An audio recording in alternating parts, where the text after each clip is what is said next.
وللذين كفروا بربهم عذاب جهنم وبئس المصير.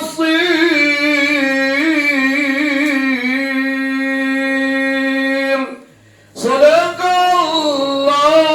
Allahul Azim. Para alim, para ulama, para masyayikh, para asatidah yang saya ta'zimi, yang sama-sama kita harapkan barokah doa serta barokah ilmunya, yang dimuliakan oleh Allah Subhanahu wa taala, jamaah takziah yang diberkahi oleh Allah Subhanahu wa taala. Amin Allahumma amin ya rabbal alamin. Bapak Ibu yang saya hormati, apa yang paling dekat dengan kita saat ini, Pak? Kalau yang paling jauh itu apa? Yang paling jauh dari manusia itu apa? Hewan? Yang paling jauh dari manusia adalah waktu. Karena tidak ada satu orang pun yang mampu untuk mengembalikan waktu walaupun 1 detik saja. 1 detik yang telah lewat, tak ada satupun manusia yang bisa mengembalikan seperti sedia kala. Makanya waktu menjadi sesuatu yang paling jauh dari kita semua. Kalau ada yang paling jauh, pasti ada yang paling dekat. Apa yang paling dekat saat ini dengan kita? Mati. Kematian, maut adalah sesuatu yang paling dekat dengan kita semua saat ini. Ada yang namanya malaikat maut. Tahu Pak nama malaikat maut siapa? Kenalan di mana? Udah pernah ketemu? Pengen ketemu? Kira-kira kapan pengen ketemu? Pengen cepat apa pengen lama ketemunya?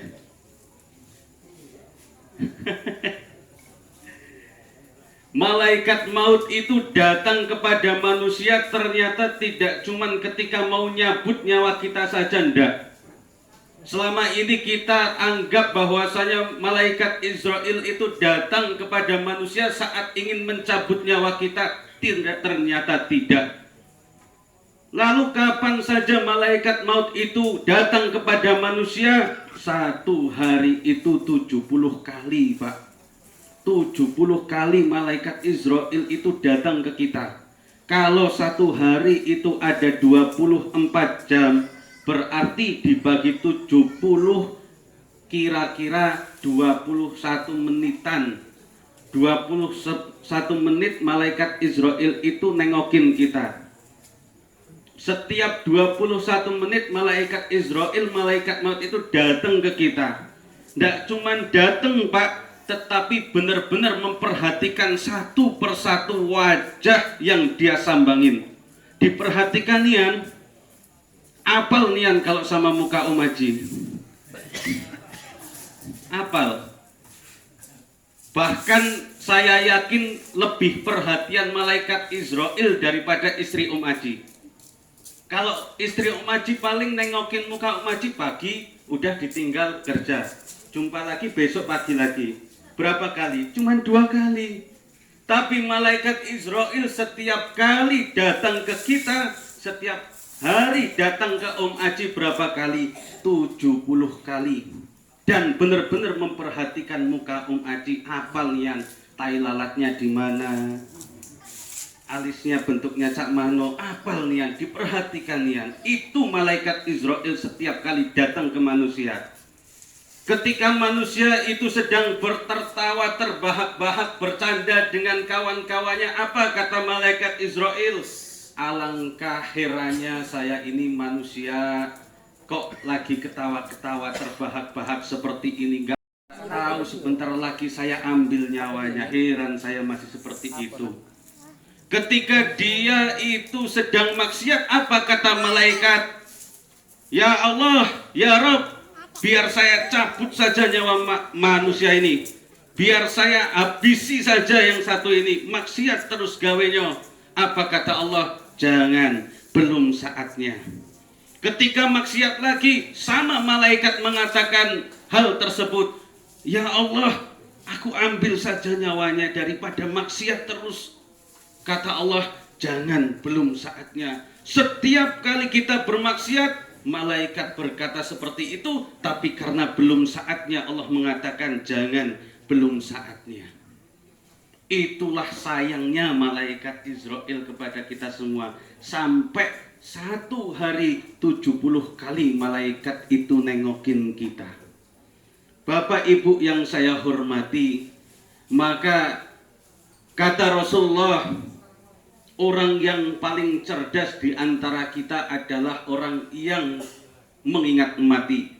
Orang yang pandai mengingat mati, bukan takut mengingat mati, bukan takut dengan kematian, tetapi wasilah mengingat mati, dia mempersiapkan segala bentuk bekal agar kita siap untuk menghadapi kematian tersebut. Itulah cerdasnya.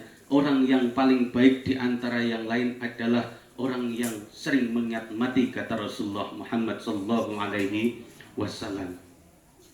Bapak Ibu yang saya hormati, kita hadir pada malam hari ini itu dalam rangka apa, Pak?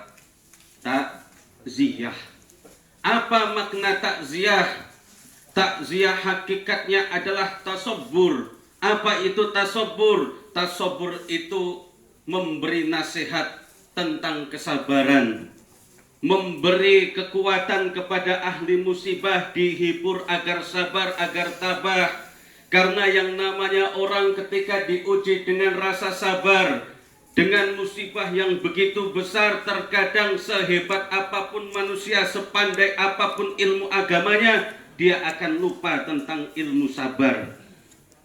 Maka disebutkan as-sabru kasibi murun fi madaqatihi lakin awaqibuhu ahla minal asali. Yang namanya sabar itu, Pak, pahitnya luar biasa. As-sabru kasibri murun fi madaqatihi. Yang namanya sabar pahitnya lebih pahit daripada getah pohon.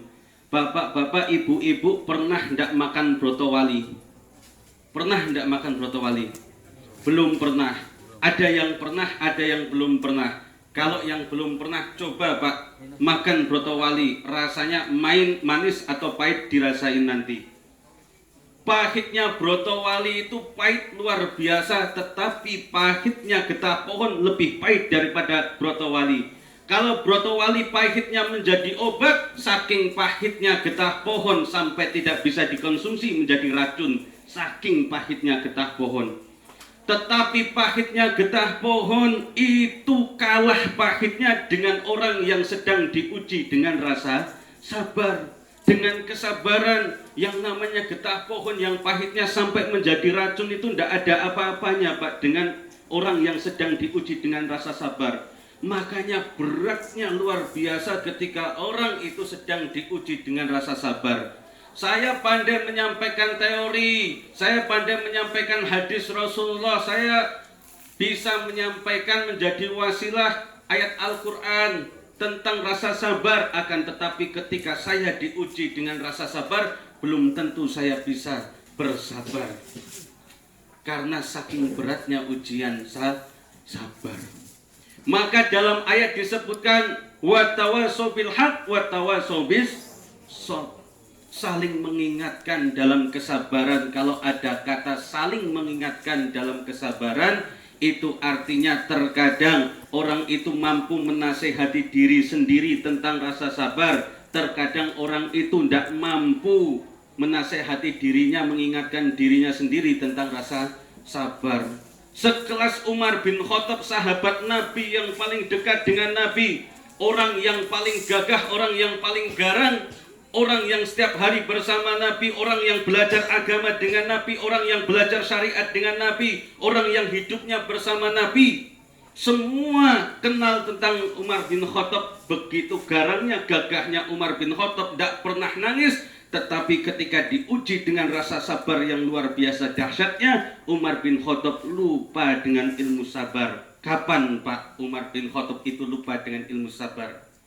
ketika Rasulullah Muhammad sallallahu alaihi wasallam wafat. Umar bin Khattab yang setiap hari belajar agama dengan Rasulullah diuji dengan sabar yang luar biasa dahsyatnya, beratnya.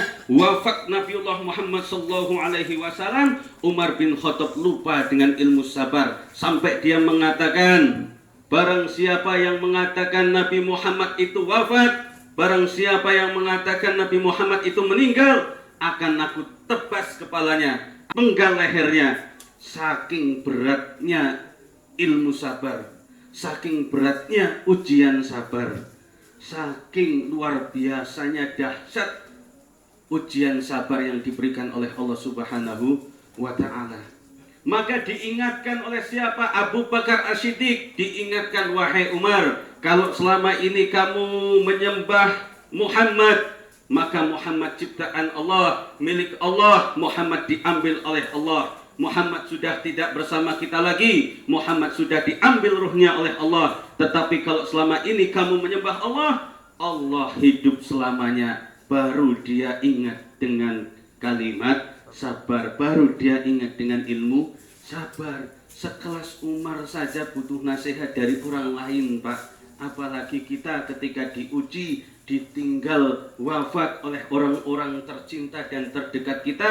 Wajar kalau hati kita begitu sedih, wajar kalau kita jadi lupa tentang ilmu sabar. Maka hadirnya kita pada majelis yang mulia ini, takziah, tasabbur, ingin menasehati, meringankan beban hati ahli musibah yang ditinggalkan oleh orang-orang tercintanya yang begitu dahsyat ujian sabar tersebut. Tidak usah khawatir, Pak. Bapak Ibu duduk di sini tidak usah khawatir, tidak punya ganjaran, tidak ada balasan di hadapan Allah. Orang yang bertakziah dalam hadis riwayat At-Tirmidzi, man aza sakla kusya burdan fil jannah. Barang siapa dia datang bertakziah, menghibur, mendoakan, memberi nasihat. Kita di sini mendoakan, menghibur apa enggak kira-kira, Pak? Menghibur, mendoakan.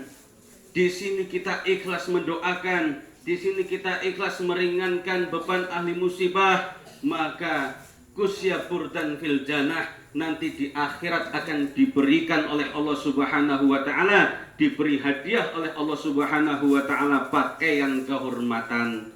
Jika bapak-bapak, ibu-ibu setiap datang Idul Fitri pakai pakaian baru aja seneng, apalagi ibu-ibu nggak usah nunggu Idul Fitri.